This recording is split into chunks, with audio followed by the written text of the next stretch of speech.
Hello again, Kate here from Reiki for Resilience, Tools for Transformation. And today I would like to talk about the concepts of holding space for somebody versus egoistically trying to fix them.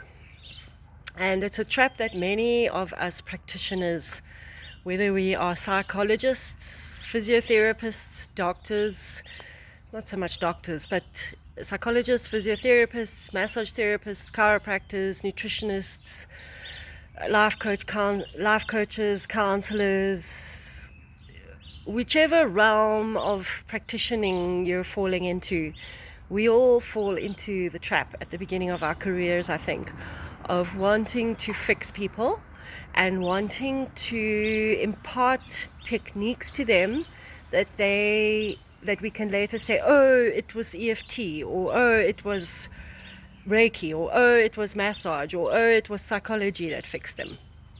Because we need that personal validation or affirmation or confirmation somehow, or whatever it is that we need from needing to fix them. And I did this myself in the beginning of my career, and I did have some good results. I mean, obviously, if you're putting good energy into someone, it is going to have some results. But I want to come to this point, this notion that I've noticed a lot, and I'm sure other practitioners have, and I think it's probably a universal wisdom as well, is that people are not ready to heal until they're ready. I mean, whether you believe in reincarnation and past lives and future lives or not, even if you think this is the only life, is irrelevant actually at this moment of what I'm saying, because whatever you think you need to heal, if you think there's something wrong with you and you need to heal it, it's not going to happen until you're ready. So sitting there saying, oh, I need to go to gym, or oh, I need to look at my diet, or oh, I need to sleep better, or oh, I need to give up coffee, or whatever, it's not going to happen until you're ready.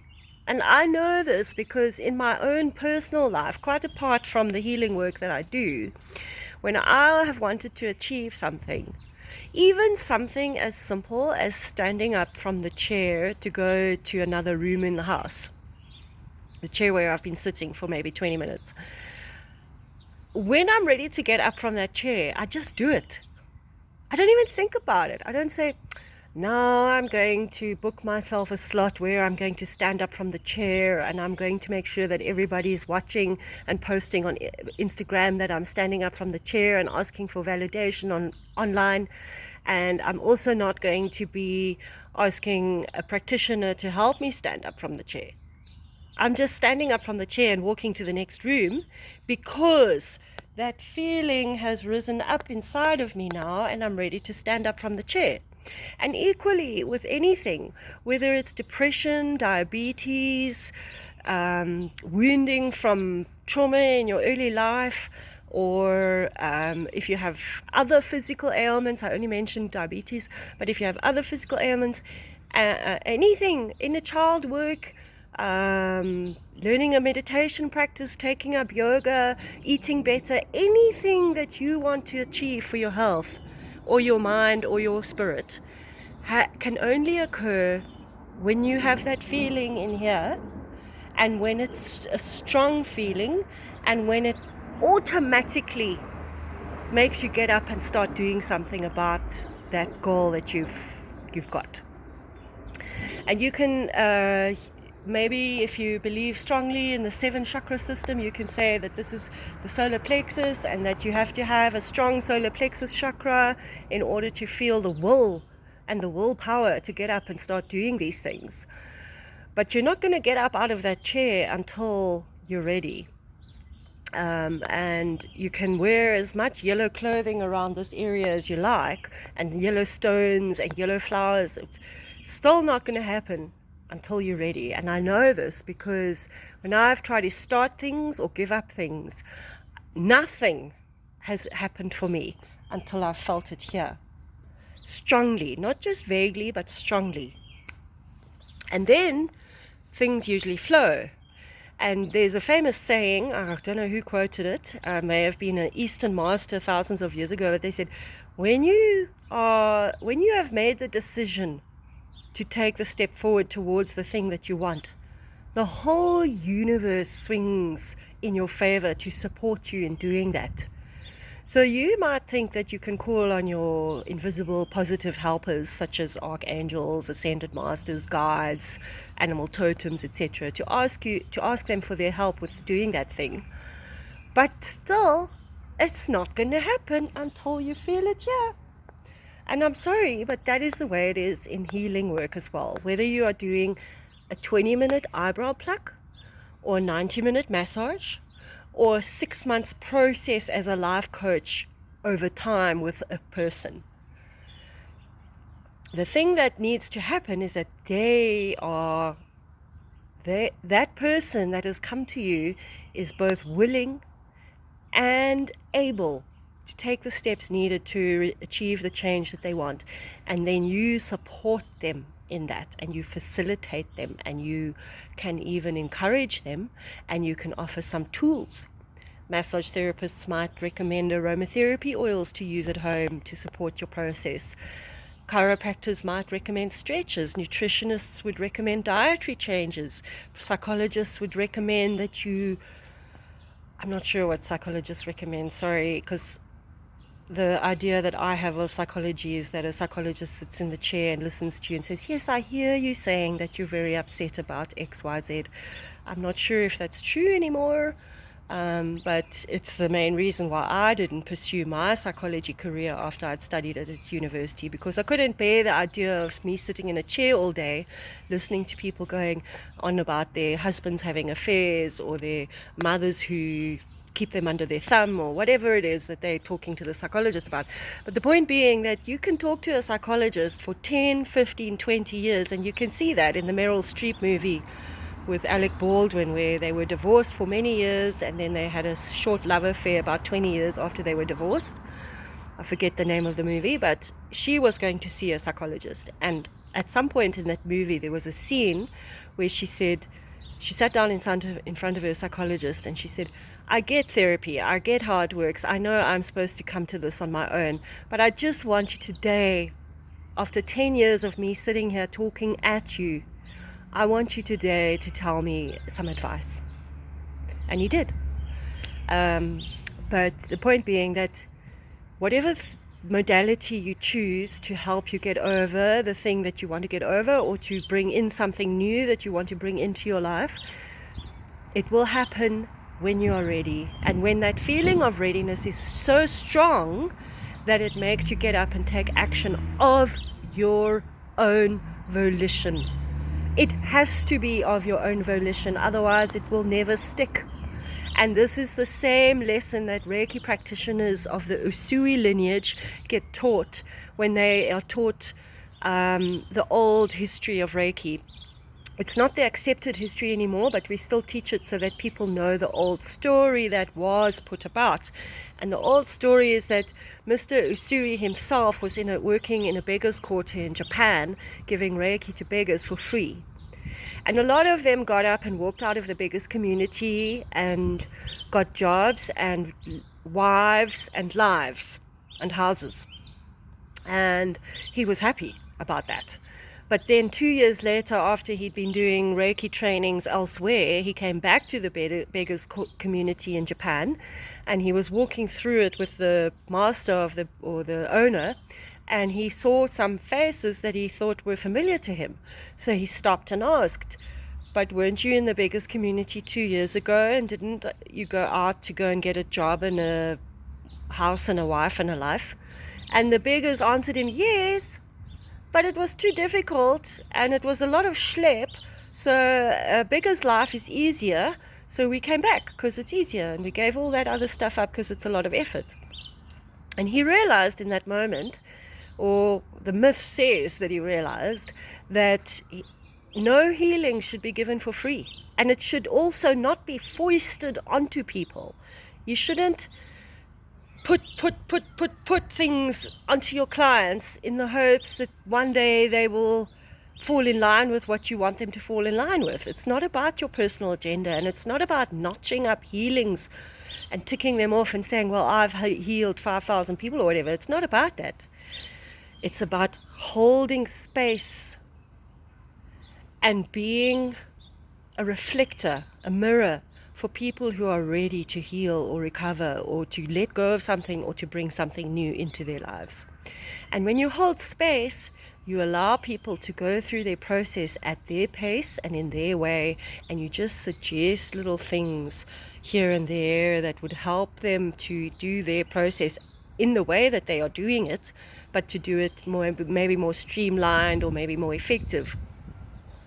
And I've come to this place now in my massage and reflexology, in the massage and reflexology side of my career, because I either just want to give you your massage and leave, or if you're going to enter into a process with me over 3 or 6 months, and we're going to work on something specific, and we're going to have your intention, your consciousness, your mindfulness, your application to it, your engagement with it, your immersion with it is going to fuel the recovery, the healing, the bringing in of the lovely new things.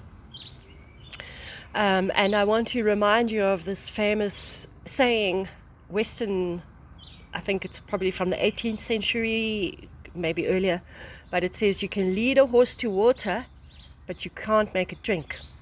Now, in my career, I was like that at the beginning of my career. And then midway through my career, I started to think, well, maybe I should let the horse find its own water, because if it's very thirsty, it will. And that translates into healing, recovery, bringing in something new, letting go of something old, in that if you really want it, you will go for it. Nobody has to persuade you, manipulate you, con you, gaslight you, pull the wool over your eyes, or any of that. None of that has to happen. You just have to arrive at a point, or not just have to, but you will, at some point, you will arrive at a point where you'll be ready to take the steps necessary to do what's necessary to get the goal that you want to get. And you can, like, if you are studying business management and you need a mentor, you'll find one. Or if you're studying to be an architect and you need a senior architect to be your mentor, you'll find one. And it's the same, I'm sorry to say, it's the same with the school of life, with healing, with recovery, with resilience, with letting go of old things and bringing in new things. It's the same. When you want it, you'll go and find it. And now I'm at a point in my career where I'm thinking, maybe I should just leave the horse alone, because it's fine, actually. If it's thirsty, it'll find water. So it's actually fine as it is. I don't need to meddle with the horse. The water is there, the horse is there. The field, the horse can walk across the field to the water if it wants it. If it's thirsty, it will do so. But I'm not going to drag the horse to the water and tip its head down towards the water level and exhort it to drink. I mean, that's the same as sitting there with your pets in the evening and giving them their food and saying, please eat your food. Or with young children saying, please go and brush your teeth. If they don't want to do it, let them rot their teeth and let them pay for the consequences when they're adults. I mean, hello. What happened to taking consequences for our actions? But that was the subject of one of my first videos, so I'm not going to go back there. I'm just going to say, you can lead the horse to the water. That's one way, but it never sticks. Like we saw with the beggars community in Japan with Dr. Usui. Or you can let the horse find the water if it's thirsty. That's a good way. That's what many practitioners are doing, and that's where I was about 5 years ago. Now, I want to just leave the horse alone. I will want to maybe sit there by the water and see if the horse comes. I'm interested to see when the horse is thirsty. And if the water is dirty, that I can replace the water for the horse. That's what I'm interested in now. I think that too many practitioners are trying to force things onto their clients making them go home with lots of prescriptions and tapping homeworks and meditation homeworks and all sorts of supplement prescriptions. And I mean, and then the people go out and they buy these things and then they never use them. And I mean, don't know how many clients I've been to that at their homes, and I admit this now online for all the world to hear if they tune into this particular video, that sometimes when I go and do a massage at a client's home, I will look in their medicine cabinet in their bathroom when I go to wash the oil off my hands after the massage, because I want to see if they have any aromatherapy oils there, if they have any herbal supplements there, or is their medicine cabinet all made up of pharmaceutical medicines, because that gives me a little bit, a small window onto where they are. And yeah, so I promise I don't take anything, I just look. Anyway, the point being that with remote Reiki, people can book it, they can receive the infusion of good energy that a remote Reiki transmission is, and they can do with it what they want to. Whether it helps them or just gives them a little bit of energy for the rest of the day that they have it, is up to them. And I seriously urge all practitioners watching this video, hold space, don't force. And I also urge all people that are looking for help, be ready. Don't commit to a massage or a process unless you really mean it. I can tell you it's actually horrible massaging people who just want to flop down on my table, tune out, have their knots needed, and then afterwards they stand up and say thanks and pay me and leave, and we never see each other again. I don't really enjoy that, but I still do it because of bread and butter reasons. But if you engage with your process, and if you try to work with yourself through the tools that the practitioners offer you, you will just have so much better results, I promise. You ask all those people who took up smoking again, or people who lost weight and put it back, or people who were addicted to pornography and then left it for a while but then started again, or even healthy people who go to gym and then for some reason they stop going to gym, then they find it's a huge battle and task to start going again. All of these things in life are just there to test, to see whether you're really ready, and are you really going to engage, and are you really going to commit to yourself and to your process. Because we all need, at this moment on the planet, with everything that's happening, and I'm not going to go into that too much because there are plenty of people on YouTube telling us what's happening on the planet. Just look up Lee Harris if you want to know more. But with everything that's going on the planet, we need all humans to step up and see where they can make positive adjustments in their lives. Because the more you work on yourself, the better the world's going to become. There's a famous adage, heal yourself, heal the world. And if you heal yourself, you just have such a much better springboard from which to go forwards with. And I really hope this has inspired you to hold space rather than to force healing. And I want to say that I love humanity, and I'm in this profession because I really believe in the fact that humanity can better itself. And so I urge you to find ways to better yourself that work for you, that you can take at your own pace, where you don't have people constantly emailing you with sign up for my course, sign up for my retreat, sign up for my this, sign up for my that. You need it, you need it, you need it. You only need it when you need it. Thank you for watching today. I appreciate your time and your presence, and please leave a comment below or click on the like finger if you enjoyed this video, and share it. And that's me signing off until next time. Goodbye.